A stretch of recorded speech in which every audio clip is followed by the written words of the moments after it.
নাজানো কি হয়, লাইভ কৰিবলৈ গ'লেই ৰিকানেক্ট বুলি আহে, মানে নেটটো ইমানেই শ্ল' হয়।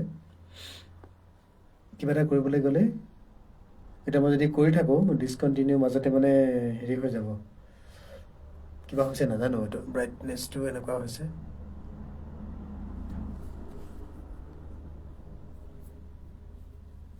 হয়তো এইটো ফ্লাছটো অফ কৰি ল'ব লাগিব। এতিয়া হ'ব নেকি? অঁ, এতিয়া হ'ব। এনেকৈ কৰোঁ দেই। নিয়ৰৰে এপাহ ফুলিল, এপাহ সৰিল কেনি, নিয়ৰৰে ফুল এপাহ ফুলিল, এপাহ সৰিল কেনি,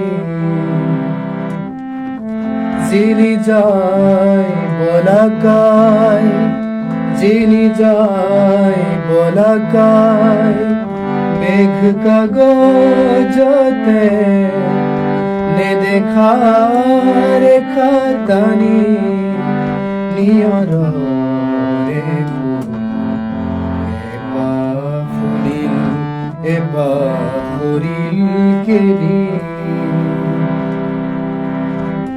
নিয়ৰৰে ফুল এপাহ ফুলিল, এপাহ সৰিল কেনি, যিনি যায় বলা গায়, যিনি যায় বলা গায়, মেঘ কাগজতে নেদেখা রেখা টানি, নিয়ৰৰে ফুল এপাহ ফুলিল, এপাহ সৰিল কেনি,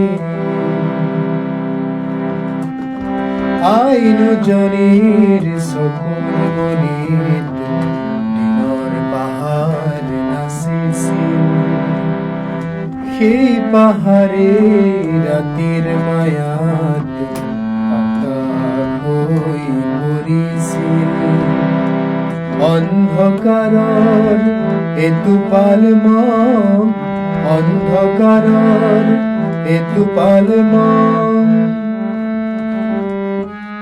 গান হৈ সৰি পৰিছিল, গান হৈ সৰি পৰিছিল,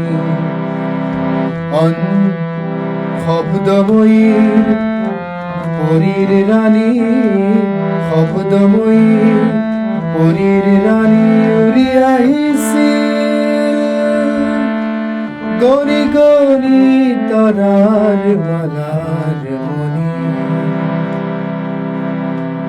এপাহ ফুলিল, এপাহ সৰিল কেনি,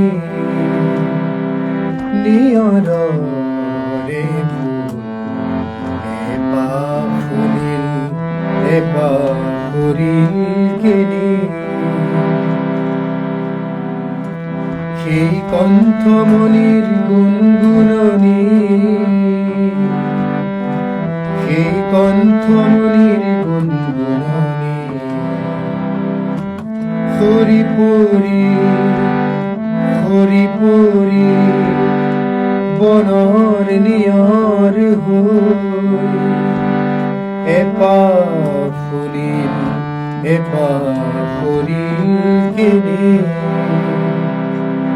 নিয়ৰৰে ফুল এপাহ ফুলিল, এপাহ সৰিল কেনি। বহুবাৰ শুনিছোঁ গানটো, কিন্তু গাবৰ কাৰণে প্ৰথমবাৰ চেষ্টা কৰিলোঁ। দুইটা ভাৰ্চনে মই শুনি লৈছিলোঁ, জুবিন দাই গোৱাটোও শুনিছিলোঁ আৰু ভূপেন হাজৰিকা দেৱে গোৱাটোও শুনিছিলোঁ। যিটো এই গীতটো লিখিছে নৱকান্ত বৰুৱাদেৱে, আপোনালোকে জানেই। একেধাৰে কবি, গীতিকাৰ, ঔপন্যাসিক, শিশু সাহিত্যিক, অনুবাদক, প্ৰবন্ধকাৰ, সম্পাদক, ভ্ৰমণ কাহিনীকাৰ, শিক্ষাবিদ নৱকান্ত বৰুৱাৰ 1926 চনৰ আজিৰ দিনটোতে, অৰ্থাৎ 29 ডিচেম্বৰতে জন্মলাভ কৰিছিল এই মহান কবিজনৰ, মহান গীতিকাৰ, একেধাৰে সাহিত্যিক, শিক্ষাবিদ। গতিকে তেওঁক স্মৰণ কৰি পেলাই মই এই গীতটি আপোনালোকৰ আগতে লাইভত প্ৰেক্টিচ কৰিলোঁ বুলি ক'ব লাগিব। গতিকে এই গীতটি সুৰ কৰিছিল সুধাকণ্ঠ।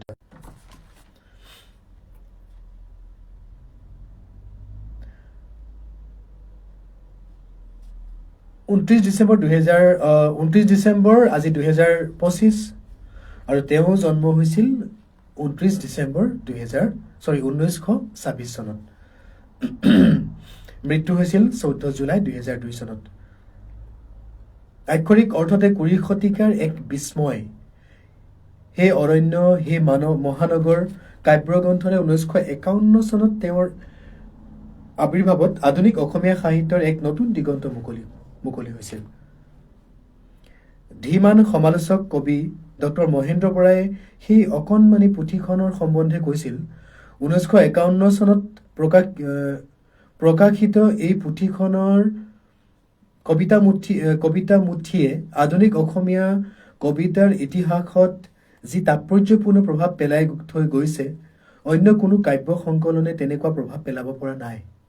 এয়া কৈছিলে ডক্টৰ মহেন্দ্ৰ বৰাই। স্বয়ং যশস্বী কবি কলা সমালোচক নীলমণি ফুকনেও 2023 চনৰ মেট্ৰিক পৰীক্ষাৰ সময়ত পাঠ্যপুথিত মন দিব পৰা নাছিল একমাত্ৰ সেই অৰণ্য সেই মহানগৰ পঢ়াৰ নামত। এই কিতাপখন মানে এই কবিতা পুথিখন ইমানেই সমৃদ্ধিশালী আছিল, ইমানেই মানে আপোনাৰ আধুনিক কবিতাৰ ইমানেই উচ্চ খাপৰ আছিল। গতিকে সেই 1951 তেওঁ লিখিছিল হে অৰণ্য হে মহানগৰ। গতিকে এইডোখৰতে এই আপাহতে আৰু মন কৰিবলগীয়া যে তেওঁৰ ককায়েক আছিল স্বনামধন্য সাগৰ দেখিছা কবি দেৱকান্ত বৰুৱা। গতিকে দেৱকান্ত বৰুৱাৰ এই সাগৰ দেখিছা কবিতাটো চাগে আপোনালোকে শুনিছে, ময়ো শুনিছোঁ, খুব ভাল লাগে। আৰু 1914 চনত তেওঁৰ জন্ম হৈছিল দেৱকান্ত বৰুৱা। 1996 চনত তেওঁৰ মৃত্যু হৈছিল। তেওঁৰ কবিতাৰ অনুকৰণত সংবেদনশীল নৱকান্ত বৰুৱাই হাইস্কুলত পঢ়ি থকাৰ দিনতেই বুলি কবিতা ৰচনাৰ আখৰা কৰিছিল। গতিকে দেৱকান্ত বৰুৱাৰ মানে আশীৰ্বাদ আছে, তেওঁৰ সান্নিধ্য আছে, তেওঁৰ আদৰ্শৰেই তেওঁ আগবাঢ়ি গৈছিল। গতিকে এই স্বনামধন্য কবি, গীতিকাৰ, সুৰকাৰ আৰু তেওঁৰ গীত বুলি ক'লে আমি মনলৈ অহা আমাৰ বীৰেন্দ্ৰনাথ দত্ত ছাৰৰ গীতবোৰলৈ মনত আহে। মই এবাৰ নিজে গৈছিলোঁ তেওঁৰ ওচৰলৈ, যেতিয়া শয্যাশায়ী হৈ আছিলে। বীৰেন্দ্ৰনাথ দত্ত ছাৰৰ ওচৰলৈ গৈছিলোঁ আৰু তেওঁ কৈছিল মোৰ প্ৰায় গীতবোৰ নৱকান্ত বৰুৱাই লিখা, তেনেকৈ বুলি কৈছিল। গতিকে এয়া আছিল আজি শতবৰ্ষত ভৰি দিলে আমাৰ শ্ৰদ্ধাৰ নৱকান্ত বৰুৱাদেৱৰ আজি শতবৰ্ষত ভৰি দিছে। গতিকে তেওঁক স্মৰণ কৰি অলপ নেটৰ প্ৰব্লেম হৈ আছে আমাৰ ইয়াত এইকেইদিন। যোৱাকালি বহুত অসুবিধা পাইছোঁ, আজিও কিবা হেৰি হৈ যায়, তাৰপিছত ৰিকানেক্ট বুলি দেখায়। যদি মই তাত ফিনিছ কৰি দিওঁ এনেকুৱা কিবা অপশ্যন এটা আহে যে।